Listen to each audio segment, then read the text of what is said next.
video! Today is another sweltering hot day, but it's raining, but I'm still filming. But the window's open because it's too hot. Blah blah blah blah blah. My hair is a state because it's too hot to do anything with and it's just meh. Let's not even talk about it, so I've gone for little bunches. Sorry if you can hear noise from the outdoor world. It's too hot for me to have my window closed and it is raining, but it's kind of light rain, so I don't know if you'll be able to hear it or not, but if you hear generally outdoor noises, my sincere apologies. Anyway, now that that's out of the way, let's talk about what we're doing today. Today is the 16th of July, the day that I'm filming this. I have no idea when this is going to go up, but it is the 16th of July today, which is still kind of in that mid-year period, like mid-year-ish. Like, I don't know exactly what date is spot on mid-year, but I feel like it's about now-ish, like from the end of June to the mid of July. I don't know if that's accurate. Maybe from mid-June to mid-July is kind of mid-year area time. So today, what I'm going to do is I'm going to do a sort of rapid-fire review of everything I've read so far this year. So I've got my laptop just over here. My reading goal for the year is 50 books and I'm currently sitting at 28 books, which is good. However, that does include graphic novels, so meh. Like, I don't know if you count graphic novels, but I personally count whatever Goodreads counts, and if Goodreads counts graphic novels, so do I. So there we go. I'm currently sitting at 28, which for this moment in time is 2 books over schedule, so doing splendidly. But yeah, I'm going to do sort of a rapid fire review of everything I've read so far for this half of the year, and then maybe at the end of the year I'll do another rapid fire of everything else that I have read. So needless to say, these are all going to be spoiler free. I'm not going to spoil anything that happens. They're probably only going to be literally like 10-second snaps of just summary, whether I liked it or not. If I can remember my star rating, I might mention that, but I don't know if I'll actually be able to remember it. So yeah, let's go. Bleep, bleep, bleep, bleep, bleep, bleep, bleep, bleep.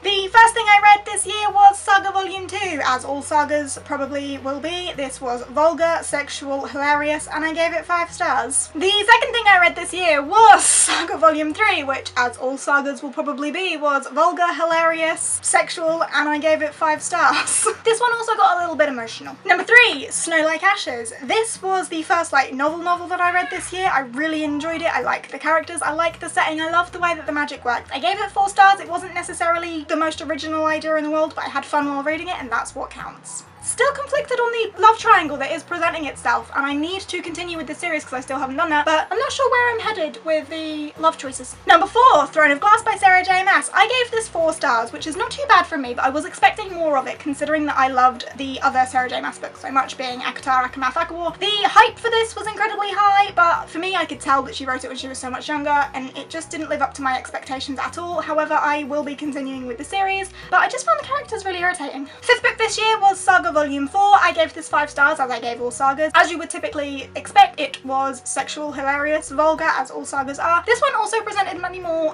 family dramas, and you really get to see the difficult side of family life. Next is Nimona. I absolutely adored this. Probably the most hilarious book I've read this year. I love the characters. It did get more emotional towards the end, and if you haven't read it, I really suggest you do. The art style is adorable, the characters are great, and I just had a really fun time whilst reading this, and I should probably give this a reread soon. Needless to say, 5 stars. I laughed my stomach out, I think. The 6th book I read this year was The Raven Boys by Maggie Stiefel. If you haven't seen my book rabble on this, I strongly suggest that you would go and watch it.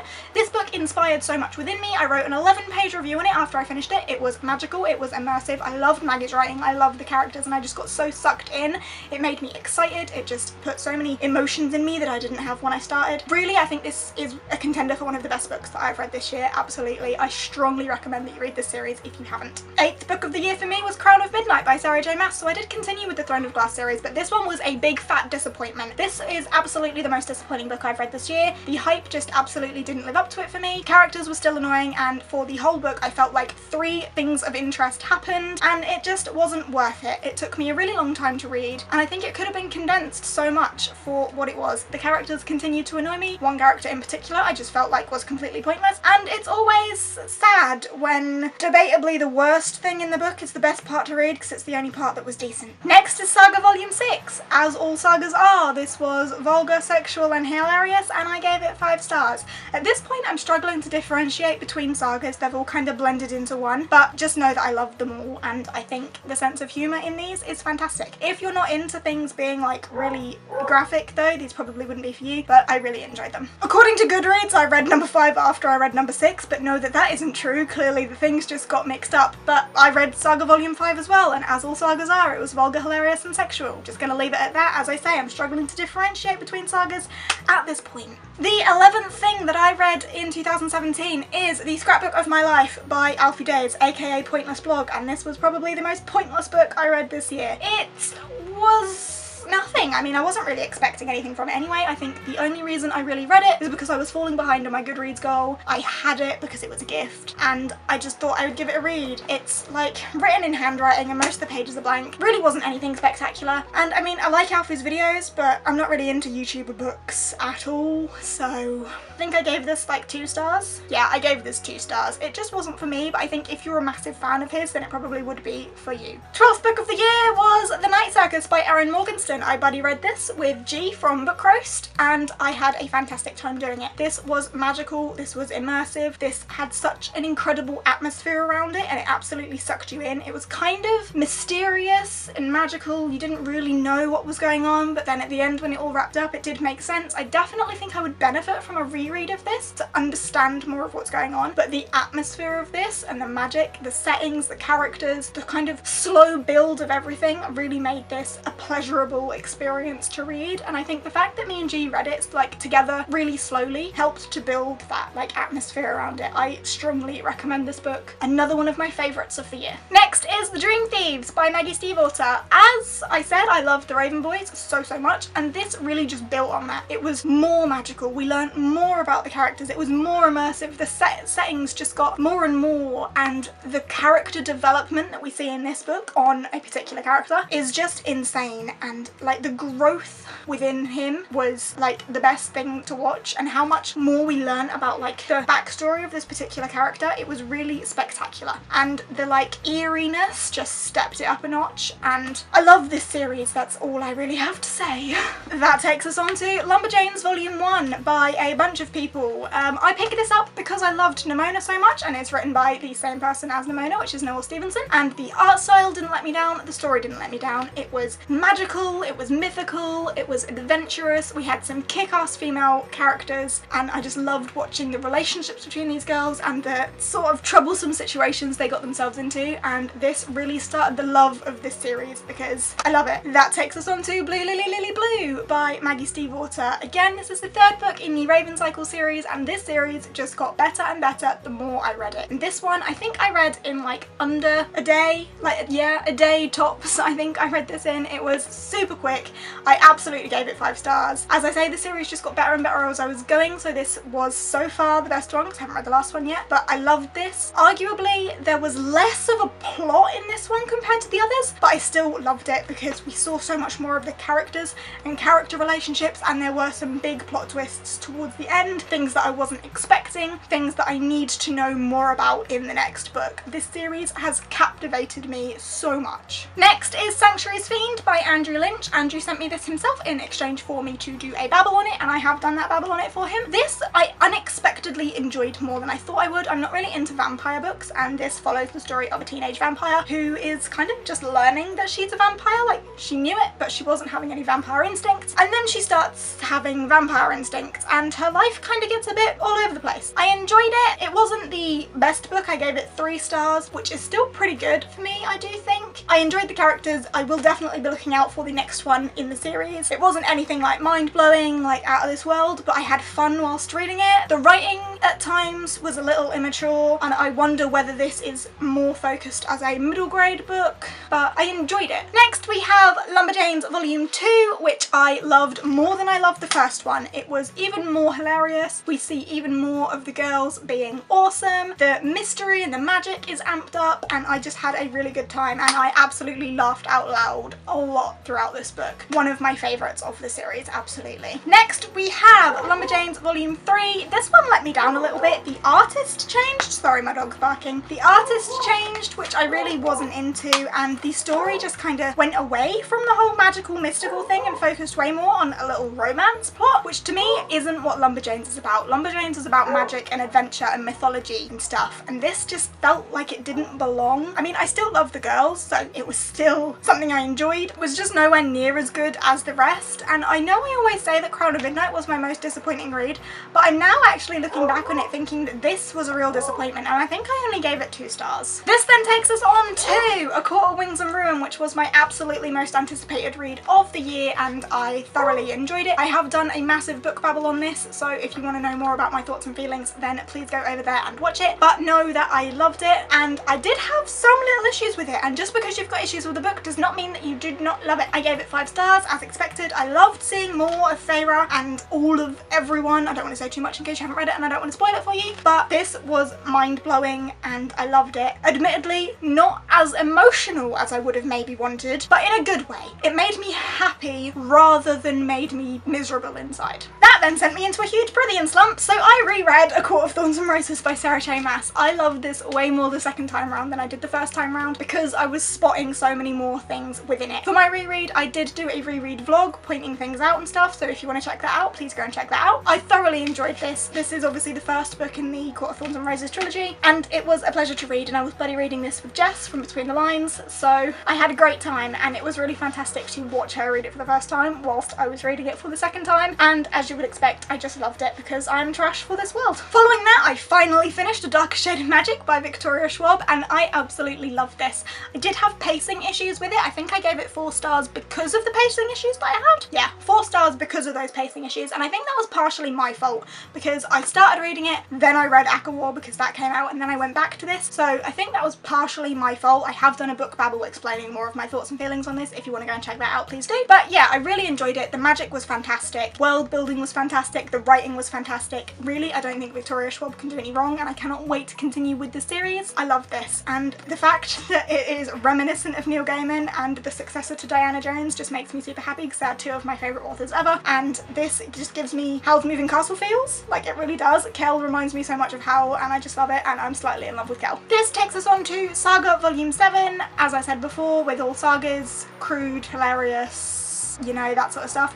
This one was also incredibly heartbreaking, and we had some serious emotional stuff going on in here, and I cannot wait for the next one to see what happens, because where previously we've had some like hilarious stuff, this was way more emotional, and the family is going through some severe shit. I need the next one. That takes us on to Lumberjanes Volume 4, arguably another one of my favourite reads of this year. This was fantastic. Everything that let me down in Volume 3 was built back up in Volume 4. This, we found new characters, new magical creatures. There was a fantastic plotline within this, and I absolutely loved it. The girls were all insane, and I loved it. I loved this one a lot. If you're at a point with this series where you have been let down by Volume 3, pick up Volume 4, because Volume 4 is arguably one of the best ones of the series, and I absolutely loved it. Next is Hunted by Megan Spooner, and this book surprised me with how much I loved it. It was one of those cover buy books because it's absolutely gorgeous and I couldn't resist, but I really loved it. I was kind of on a Beauty and the Beast type thing, like all I wanted to do was read Beauty and the Beast retellings, and this kind of satisfied that because it is seriously a Beauty and the Beast retelling. I have done a book babble on this if you want to know more on my thoughts and feelings. Kind of predictable because it was a Beauty and the Beast retelling and you've heard the story 1,000 times before, but it has like a massive twist in that it's set in medieval Russia and incorporates a lot of Russian folklore in there, and I really enjoyed the ending. 4 stars for this one. I really enjoyed it. That takes us on to Lumberjanes Volume 5. Again, the artist changed with this one, so I was a bit meh, but the adventure, the fantasy, the mythology, all of those things were definitely present in this book. I mean, it's about mermaids, come on, you can't really be mad at mermaids, but because of the artist change, I think the story just kind of lost something. I really think this is best when Brooke Allen, that's it. I really think these are best when Brooke Allen illustrates them. I think because the first ones were so great with Brooke Allen's illustrations, taking those away kind of takes something away from the story, and I really think they need to put Brooke Allen back in place. But I think I gave this 3 Yeah, I gave this 3 stars. The fantasy and stuff was there, but I think something was missing, and I think it was those illustrations, but the story was still good. And that takes us to my reread of A Court of Mist and Fury, which I reread with Jess between the lines, as I reread ACOTAR with her as well. I have filmed another one of my reread vlogs, I just haven't edited it yet because it's enormous, but I loved this even more the second time round again, even though I knew what was happening. Again, it was fun to spot things, point things out, and just be really although I was rooting for it the first time because I knew it was going to happen this time, I think I was rooting for it even more, and just to revisit all of the character development within this book and the relationship building and everything. It was just absolutely insanely beautiful, and I think this is a sort of book that no matter how many times you reread it, it's just incredible, so you're never going to get sick of it, and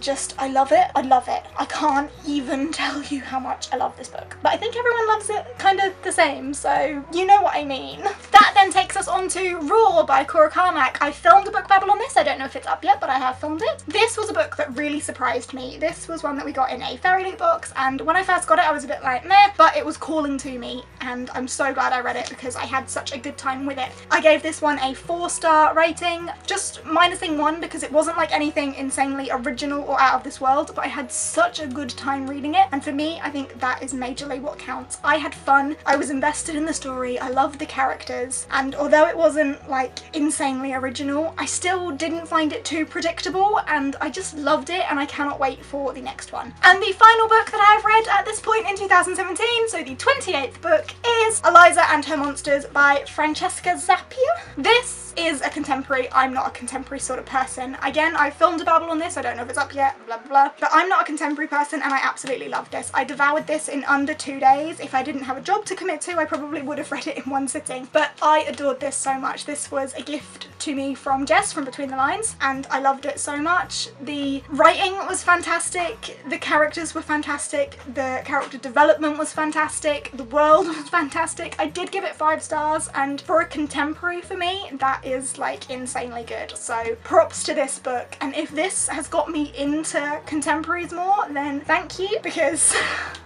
as I say, I'm not a contemporary person, but I love this. Again, not really the most original concept in the world. I mean, some parts of it were original, but you know, as far as contemporaries go, they're not really the most like out there books, but I loved it, and I was so invested in it, and I couldn't put it down, and I gave it 5 stars, and I think it deserves every one of those stars. I loved this book. And there we have it. We have gone through all 28 books that I have read this year. I know some of those may have been a little more coherent than others, but you know what I do? Incoherent book babble. So you've just had 28 tiny incoherent book babbles.